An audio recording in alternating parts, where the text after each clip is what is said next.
Hai semuanya, selamat datang di channel YouTube Garuda Revolution.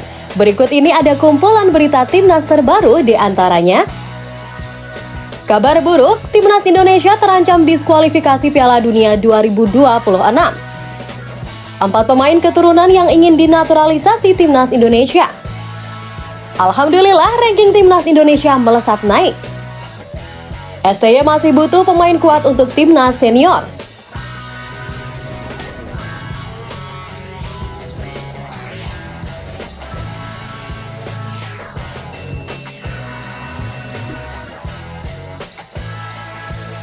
Ada 3 pesan yang saya sampaikan ke mereka, bahwa disiplin dalam bermain. Kabar buruk, timnas Indonesia terancam di kualifikasi Piala Dunia 2026.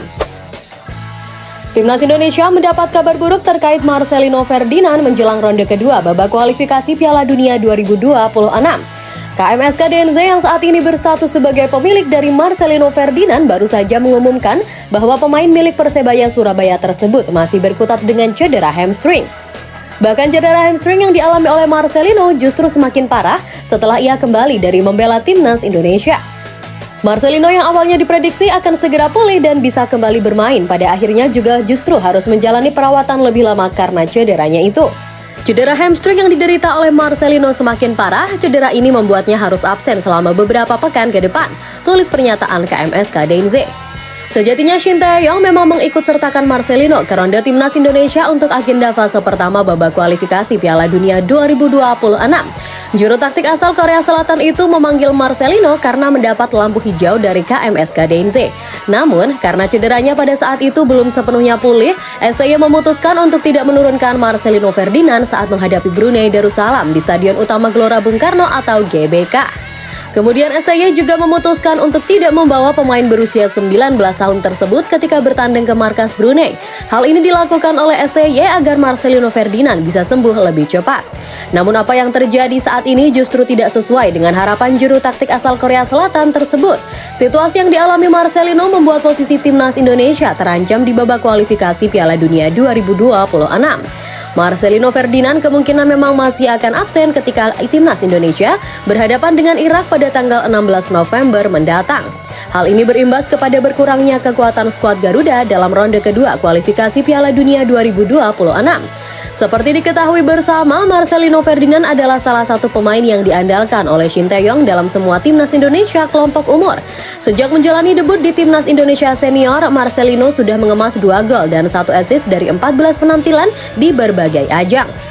Mengetahui hal ini, Shin Tae-yong sama sekali tidak mau meratapi. Dalam hal ini, Shin Tae-yong pun akan mencoba untuk mempertimbangkan kemungkinan merombak lagi skuad timnas Indonesia saat melawan Irak nanti. Berdasarkan kabar terakhir, Marcelino kemungkinan besar tidak bisa main kontra Irak. Coach Shin Tae-yong akan mencoba untuk mencarikan solusi, ujar asisten pelatih timnas Indonesia Nova Arianto. Dalam hal ini kita akan mencoba untuk melihat kiprah pemain di level klub. Kami akan coba panggil para pemain lain yang memiliki performa baik untuk menggantikan posisi yang ditinggalkan oleh Marcelino Ferdinand, ujar Nova Arianto menambahkan. Lalu bagaimana tanggapanmu dengan kabar cedera Marcelino Ferdinand? Apakah ketiadaan Marcelino Ferdinand akan membuat timnas Indonesia kalah saat berhadapan dengan Irak nanti? Yuk tulis pendapat kalian pada kolom komentar di bawah ini ya guys. Kita untuk Jay Indies dan Nathan kita sedang usahakan bisa bermain pada bulan Maret tahun depan. Kalau bisa November ini lebih bagus. 4 pemain keturunan yang ingin dinaturalisasi timnas Indonesia. Naturalisasi pemain adalah salah satu proyek yang tengah digarap oleh PSSI. Setelah sebelumnya sukses mendatangkan banyak pemain berkualitas, kini PSSI mengincar 4 pemain naturalisasi tambahan. Lalu siapa sajakah mereka? Di urutan pertama ada Nathan Choa-an. Pemain yang berposisi sebagai bek tersebut saat ini bermain untuk Swansea City di kasta kedua Liga Inggris. Di urutan kedua ada Jay Izes, sang pemain juga berposisi sebagai bek, saat ini ia bermain di klub Serie B bersama dengan Venezia. Berikutnya adalah Kevin Dix. Pemain milik Copenhagen tersebut juga berposisi sebagai bek, jadi jika dinaturalisasi oleh PSSI, maka ia akan mencetak sejarah dengan menjadi satu-satunya pemain timnas Indonesia yang pernah tampil di Liga Champions Eropa. Sedangkan nama yang terakhir adalah Delano Ladan, ia menjadi satu-satunya pemain yang berposisi sebagai penyerang. Saat ini ia bermain untuk klub Liga 2 Belanda Top OSS. Dari keempat tersebut, Nathan Choaon dan Jay Izes adalah dua pemain yang sudah diproses berkas naturalisasinya di Kemenkumham. Bahkan Erick Thohir sudah memberikan konfirmasi bahwa kedua pemain akan memperkuat timnas Indonesia paling telat bulan Maret tahun depan. Bahkan bisa jadi mereka akan langsung membela skuad Garuda di bulan November mendatang, sedangkan dua pemain lagi akan menyusul setelahnya. Lalu bagaimana tanggapanmu terkait para pemain yang menjadi target naturalisasi PSSI? Apakah keempat pemain ini cukup layak untuk membela timnas Indonesia? Silahkan share pendapat kalian di kolom komentar ya guys. Alhamdulillah ranking timnas Indonesia melesat naik. Federasi sepak bola tertinggi di dunia atau FIFA baru saja merilis update ranking FIFA untuk periode bulan Oktober 2023. Alhasil ranking FIFA timnas Indonesia sukses melesat naik. Bila di periode sebelumnya Indonesia hanya menghuni peringkat 147, kini Indonesia sudah naik 2 tingkat menjadi 145.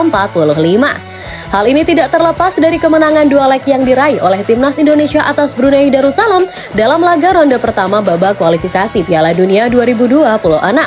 Kemenangan tersebut membuat timnas Indonesia mendapatkan tambahan total 16,95 poin. Hal yang berbeda justru dialami oleh timnas Malaysia. Saat Indonesia naik 2 tingkat, tim berjuluk Harimau Malaya justru turun 3 tingkat. Sebelumnya timnas Malaysia menghuni peringkat 134 FIFA, kini merosot ke urutan 137. Hal ini dikarenakan Malaysia baru saja kehilangan 1,92 poin karena kalah atas Tajikistan dalam laga final Piala Merdeka. Kendati turun, namun tetap saja Malaysia masih memiliki peringkat FIFA yang jauh lebih baik bila dibandingkan dengan timnas Indonesia.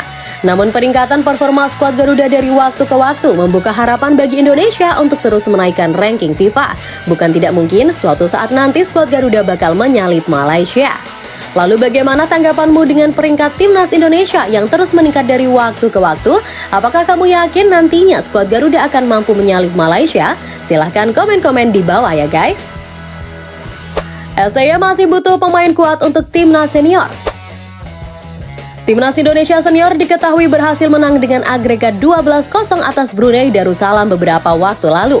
Kendati berhasil menang besar, namun Shin Tae-yong justru belum puas dengan performa dari para pemain timnas Indonesia saat ini. Shin Tae-yong justru menginginkan pemain kuat lain untuk membela timnas senior, mengingat untuk laga ronde kedua nanti, skuad Garuda akan menghadapi lawan yang lebih tangguh dibandingkan sebelumnya. Nova Arianto selaku asisten timnas Indonesia pun telah membocorkan rencana Shin Tae-yong kepada awak media. Coach Shin Tae-yong masih membutuhkan beberapa pemain kuat untuk membela timnas di ronde kedua babak kualifikasi Piala Dunia 2026. Maka daripada itu, ia akan mencoba untuk memanggil beberapa wajah baru ke timnas Indonesia, ujar Nova Arianto. Dalam hal ini, Shin Tae-yong akan memilih para pemain yang terbukti bermain apik di klubnya masing-masing. Di ronde kedua nantinya, timnas Indonesia akan menghuni grup F bersama dengan Irak, Filipina, dan Vietnam. Irak akan menjadi lawan pertama skuad Garuda pada tanggal 16 November tahun 2023 mendatang. Lalu bagaimana tanggapanmu mengenai hal ini? Apakah menurutmu timnas Indonesia masih memerlukan amunisi baru? Jika iya, siapakah pemain yang layak dipanggil ke timnas Indonesia oleh Shin Tae-yong? Yuk tulis pendapat kalian pada kolom komentar di bawah ini ya guys.